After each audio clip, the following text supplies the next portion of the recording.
Subscribe to my channel Dhule Express News.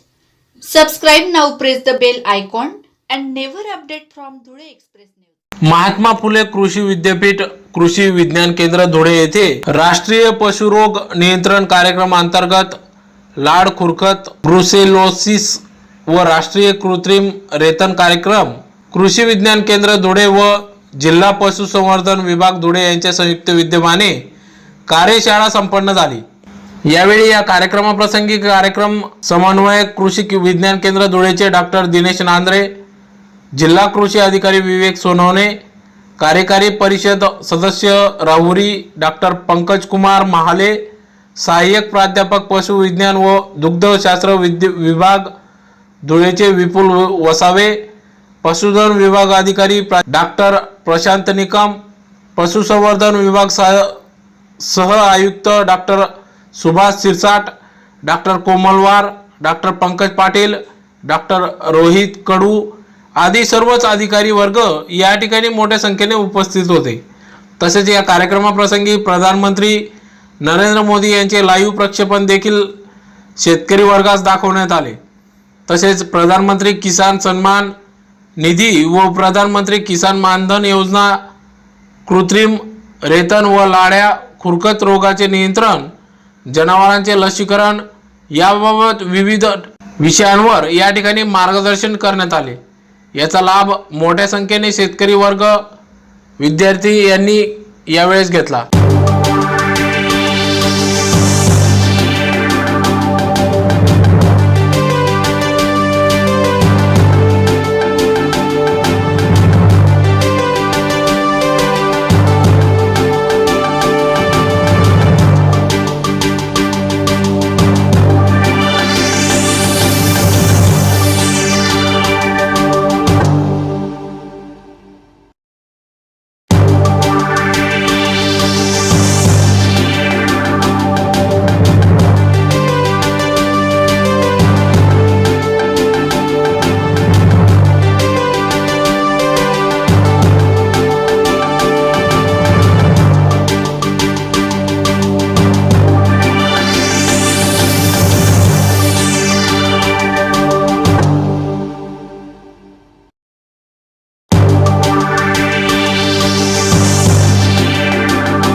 हमने अभूतपूर्व काम करके दिखाया। मुझे विश्वास है कि देश के विकास के लिए आपका ये समर्थन और सहयोग निरंतर मिलता रहेगा। साथियों, ब्रजभूमि ने हमेशा से ही पूरे देश को, पूरे विश्व को, पूरी मानवता को, जीवन को प्रेरित किया। आज पूरा विश्व पर्यावरण संरक्षण के लिए, पेड़ पौधों के बचाने के लिए पूरी दुनिया को रोल मॉडल ढूंढ रहा। लेकिन भारत के पास भगवान श्री कृष्ण जैसा प्रेरणा स्रोत हमेशा से रहा है, जिनकी कल्पना ही पर्यावरण प्रेम के बिना अधूरी है। आप जरा सोचिए, कालिंदी, जिसको हम यमुना कह के पुकारते हैं, वैजयंती माला, मयूर पंख, बांस की बांसुरी, कदम की छाव और हरी भरी घास चरती उनकी धेनु, क्या इसके बिना श्री कृष्ण की तस्वीर पूरी हो सकती है? हो सकती है क्या? क्या दूध, दही, माखन के बिना बाल गोपाल की कल्पना कोई कर सकता है क्या? कर सकता है क्या? साथियों, प्रकृति, पर्यावरण और पशुधन के बिना जितने अधूरे खुद हमारे आराध्य नजर आते हैं, उतना ही अधूरापन हमें भारत में भी नजर आएगा। पर्यावरण और पशुधन हमेशा से भारत के आर्थिक चिंतन का बहुत ही महत्वपूर्ण हिस्सा रहा। यही कारण है कि चाहे स्वच्छ भारत हो, जल जीवन मिशन हो, या फिर कृषि और पशुपालन को प्रोत्साहन, प्रकृति और आर्थिक विकास का संतुलन बनाकर ही हम सशक्त और नए भारत के निर्माण की तरफ आगे बढ़ रहे हैं। वहां एक अद्भुत योजना चल रही है। वहां की सरकार रवांडा में गांव के अंदर गाय भेज देते थे लोगों को, और फिर उनका जो पहली बछड़ी होती है, वो नियम है कि वो सरकार वापस लेती है, और जिसके पास गाय नहीं है उसको वो बछड़ी बेच दी जाती है। ये पूरा चेन चलता है, और उनकी कोशिश है कि रवांडा के गांव में हर घर के पास गाय, पशुपालन, दूध उत्पादन और उसकी इकोनॉमी का आधार बने। बहुत ही बढ़िया ढंग से उन्होंने इसका प्लान किया हुआ है, और मुझे भी रवांडा के गांव में जाने का मौका मिला, इस योजना का उद्घाटन करने का मौका मिला, और वहां किस प्रकार से गांव के जीवन में पशुपालन और खास करके गाय के दूध के द्वारा रोजी रोटी कमाने का पूरा नेटवर्क खड़ा कर दिया है। मैं अपनी आंखों से देख के आया, लेकिन हमारे देश का दुर्भाग्य है, कुछ लोगों के कान पर अगर ओम शब्द पड़ता है तो उनके बाल खड़े हो जाते हैं। गाय शब्द पड़ता है तो उनके बाल खड़े हो जाते हैं। उनको लगता है देश 16वीं 17वीं शताब्दी में चला गया। ऐसा ज्ञान देश को बर्बाद करने वालों ने बर्बाद करने में कुछ नहीं छोड़ा। और इसलिए हमारे भारत के ग्रामीण जीवन की अर्थव्यवस्था में पशुधन बहुत मूल्यवान बात है। कोई कल्पना करे, क्या पशुधन के बिना अर्थव्यवस्था चल सकती है? क्या गांव चल सकता है? क्या गांव का परिवार चल सकता है? क्या? लेकिन पता नहीं, उस शब्द सुनते ही करंट लग जाता है।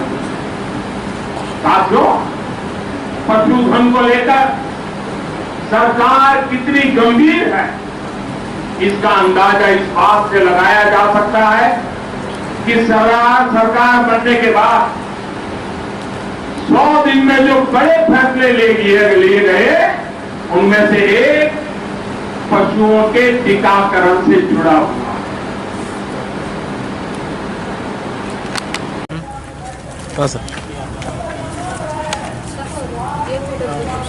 नमस्कार, मी डॉक्टर दिनेश नादरे कृषी विज्ञान केंद्रातला कार्यक्रम समन्वयक प्रमुख या नात्याने आजचा हा जो कार्यक्रम माननीय पंतप्रधान महोदयांचं जे आज सीधा प्रसारण जे आपण या ठिकाणी आयोजित केलं आहे, जे आपले माननीय पंतप्रधान महोदय राष्ट्रीय पशु रोग नियंत्रण जो कार्यक्रम आहे त्या कार्यक्रमाअंतर्गत लाळा खुरकत, त्याचबरोबर गर्भपात आणि त्याचबरोबर जे काही कृत्रिम रेतन आहे त्या संदर्भात आपल्या या देशाला जनजागृती करण्यासाठी प्रामुख्याने या कार्यक्रमाचं माननीय पंतप्रधान महोदय मथुऱ्यावरनं आपल्याला प्रबोधन करणार आहेत आणि त्या प्रबोधनाचा सिद्धप्रसारण आपण या ठिकाणी आपल्या या कृषी विज्ञान केंद्राच्या माध्यमातून आपल्या या ठिकाणी शेतकरी जे पशुपालक आहेत त्या पशुपालकांना आपण या ठिकाणी त्या सिद्धप्रसारणाचं आणि त्याचबरोबर या आपल्या जनावरांना लसीकरण कशा पद्धतीने करता आणि लसीकरणाचे काय फायदे आहेत याचे एक प्रात्यक्षिक आपण या ठिकाणी दाखवणार आहे। आणि त्याचबरोबर दुसरा महत्त्वाचा जो प्रोग्राम आहे राष्ट्रीय स्वच्छता मिशन, जे स्वच्छता अभियान, त्याच्या माध्यमातून स्वच्छता अभियानाचं सुद्धा त्या ठिकाणाहून ते उद्घाटन करणार आहेत। स्वच्छतेचे महत्त्व आणि स्वच्छता का केली पाहिजे या दृष्टिकोनातून आपण या ठिकाणी या शेतकरी बांधवांना या कार्यक्रमासाठी आमंत्रित केलं आहे। त्याचा आपल्या परिसरातील बहुसंख्य शेतकऱ्यांनी आज लाभ घेतलेला आहे। आणि त्याचबरोबर आपले जे काही जनावर आहेत त्यांच्यासाठी कृत्रिम रेतन आणि जे काही लाळ खुरकत याचं प्रात्यक्षिक आपण या ठिकाणी शेतकरी बांधवांना करून दाखवणार आहे। आणि दुसरा महत्त्वाचा जो प्रोग्राम आहे माननीय पंतप्रधान महोदयांचा, ते किसान सन्मान निधी आणि मानधन योजना याच्या संदर्भात आपल्या जिल्ह्याचे जिल्हा अधीक्षक कृषी अधिकारी माननीय विवेक सोनवणे साहेब आपल्याला याच्याबद्दल सविस्तर माहिती सांगतील।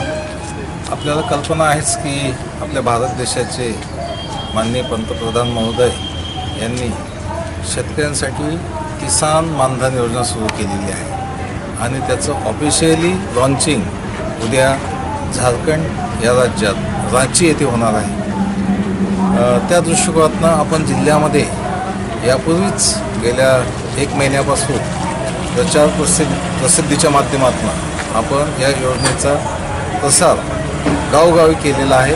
यासाठी आपण प्रिंट मीडिया, त्याचप्रमाणे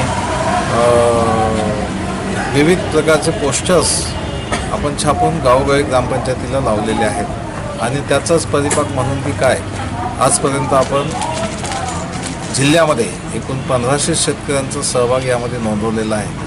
ही संख्या जरी कमी असली तरी उद्या ऑफिशियली लॉन्चिंग झाल्यानंतर मला निश्चितच खात्री आहे की क्षेत्रीय कर्मचारी अधिकारी यांच्या माध्यमातून, त्याचप्रमाणे VLEs यांच्या माध्यमातून आजपासून 2 दिवस आपण मेळावे घेणार आहोत आणि त्या दृष्टिकोनातून जास्तीत जास्त शेतकऱ्यांना किसान मानधन योजनेमध्ये समाविष्ट करून घेण्यासाठी आम्ही प्रयत्नशील आहोत। तसेच दुसरी योजना जी आहे त्यामध्ये पंतप्रधान किसान सन्मान निधी या संदर्भात मान्य जिल्हाधिकारी महोदय आणि प्रशासन यांनी संपूर्ण प्रयत्न करून जिल्ह्यामधील शेतकऱ्यांना रजिस्टर करण्यात आलेलं आहे।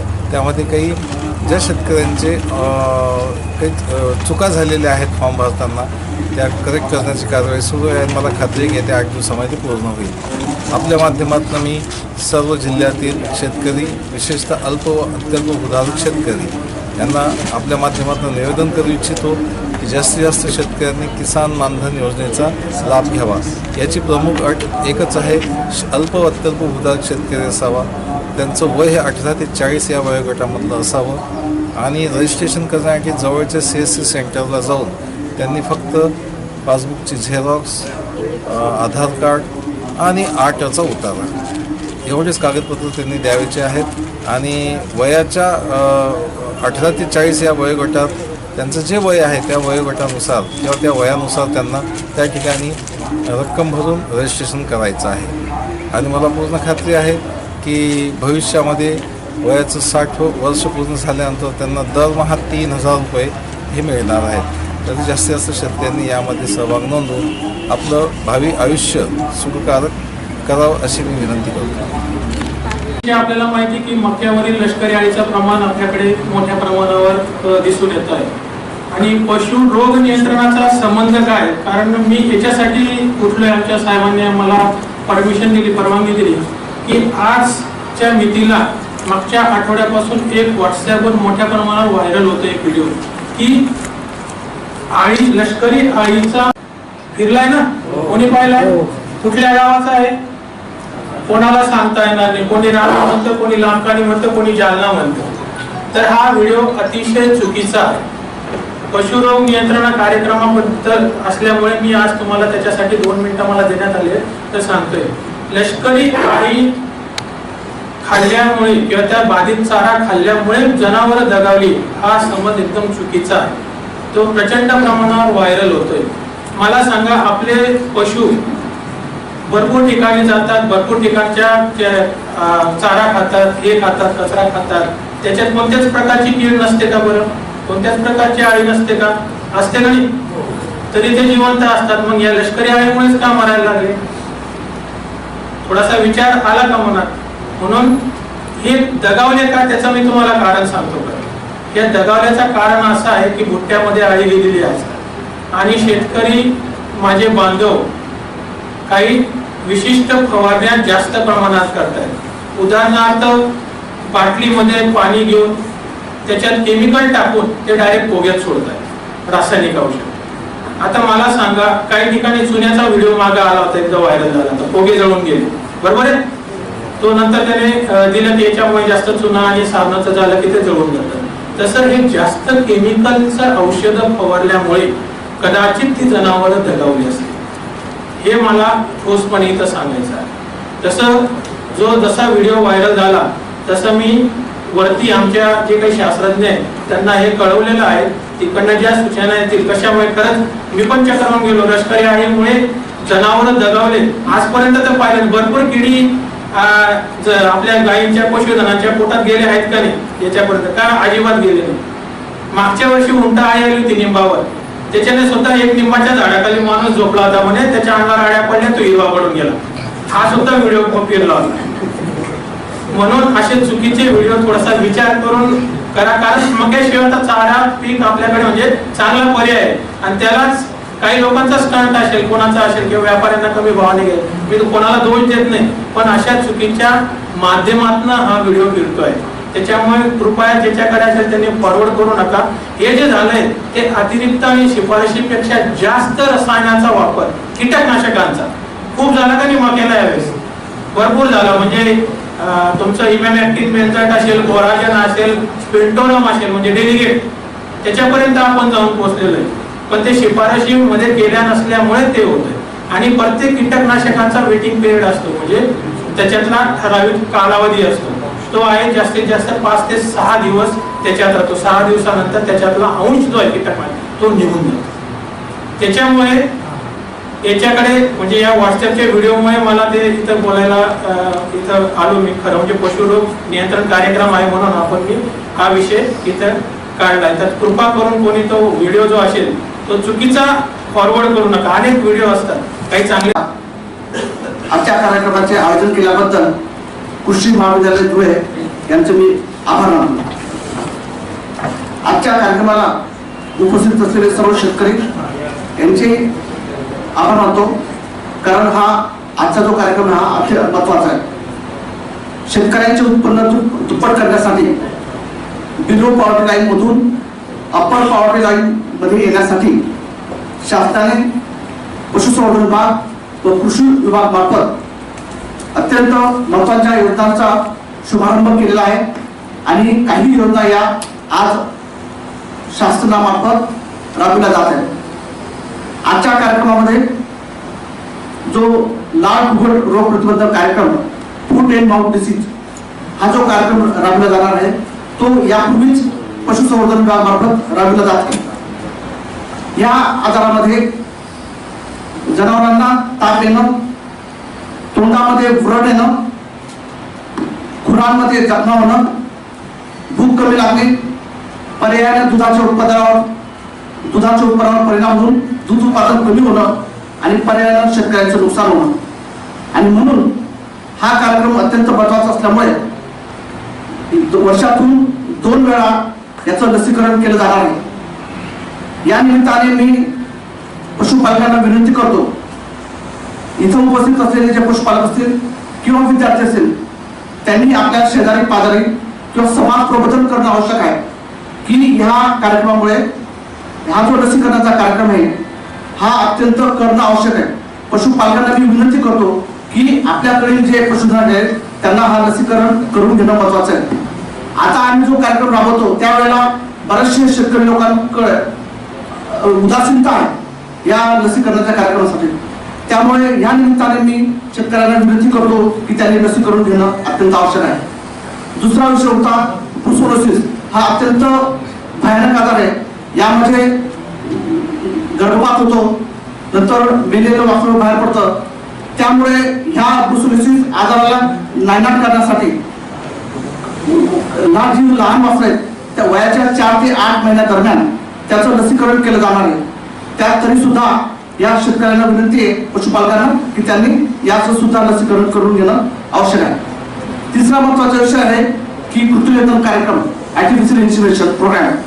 यामध्ये उच्च प्रतीच्या देशी वळूच्या वीर्याने संकर करून घेणे जेणेकरून शेतकऱ्यांचं उत्पन्न दुप्पट होईल, दुधाच्या उत्पादनात वाढ होईल. या उद्देशाने कृत्रिम जो कार्यक्रम यापूर्वी सुद्धा राबवला जाते, परंतु या आजच्या शुभारंभामुळे जास्तीत जास्त कार्यक्रमाला प्रसिद्धी मिळणार आहे. तर आजच्या निमित्ताने मी एवढं सांगितलं, पशुसंवर्धन विभागामार्फत विनंती करतो की जास्तीत जास्त पशुपालकांनी लसीकरण करून घेऊन शेतकऱ्यांचं उत्पन्न कसं वाढेल या दृष्टीने प्रयत्न करणं आवश्यक आहे. त्यासाठी मी सर्वांना विनंती करतो की समाज प्रबोधन होणं आवश्यक आहे. कारण जी उदासीनता आहे ती उदासीनता घालण्यासाठी जनजागृती आणि समाज प्रबोधन होणं आवश्यक आहे आणि शेतकऱ्यांनी लसीकरण करून घेणं आवश्यक आहे. एवढं बोलून माझी 2 शब्द. गाईंच्या म्हशींच्या ज्या पारंपरिक आपल्याकडे त्या कमी दूध द्यायच्या, तर कमी दूध दिल्यामुळे जी दुधाची जी रिक्वायरमेंट होती ती पूर्णपणे भरून निघत नव्हती आणि दुधाची रिक्वायरमेंट भरून निघत नसल्यामुळे शासनाने नवीन ब्रीडिंग पॉलिसी तयार केली सेंट्रल गव्हर्नमेंटने, की त्या ब्रीडिंग पॉलिसीमध्ये त्यांनी काय केलं की जे आपल्याकडच्या नॉन डिस्क्रिप्ट ज्यांना म्हणतो एनडी ज्या देशी गायी आहेत बाकी त्या गायींची दूध उत्पादन क्षमता ही वाढवली पाहिजे. आणि ती कशी काय वाढेल तर ज्या जास्त दूध देणाऱ्या गायी आहेत आणि त्यांच्यापासून जे वासरू जन्माला येतात तर त्या गायी आपल्याकडे आल्या पाहिजेत. मग त्याचा अर्थ काय होतो की मग तसे जे ब्रीडिंग बुल तयार केले की ज्यांच्या आई ह्या फार 20 लिटर 25 लिटर दिवसाला दूध देत होत्या, तर असे जे ब्रीडिंग बुल तयार झाले त्यांचे वीर्य जे आहे ते एका गोठीत प्रयोगशाळेमध्ये स्टोअर करण्यात आलं आणि अशा आपल्या महाराष्ट्रामध्ये 5 ते 6 वीर्य गोठीत प्रयोगशाळा आहेत. इथं संशोधन होतात आणि त्या गोठीत केल्या जातात आणि तिथून मग पूर्ण महाराष्ट्रभर AI करण्यासाठी पूर्ण महाराष्ट्रामध्ये ते सप्लाय केलं जातं. तर आता शेतकऱ्यांमध्ये सगळ्यात महत्त्वाचं कृत्रिम रेतन करून घेताना बऱ्याचशा चुकीच्या समज आहेत की बुवा आजपासून जर 20 वर्षापूर्वी जर असं विचारलं कोणी की कृत्रिम रेतन करायचं का, तर सरळ लोक नाही म्हणायचे की याच्यामधून डुक्कर जन्माला येतं, असं सुद्धा वाक्य आम्ही ऐकलेलं आहे. कृत्रिम रेतन जर केलं तर डुक्कर जन्माला येतं असे सुद्धा लोक वाक्य Subscribe to my channel Dhule Express News.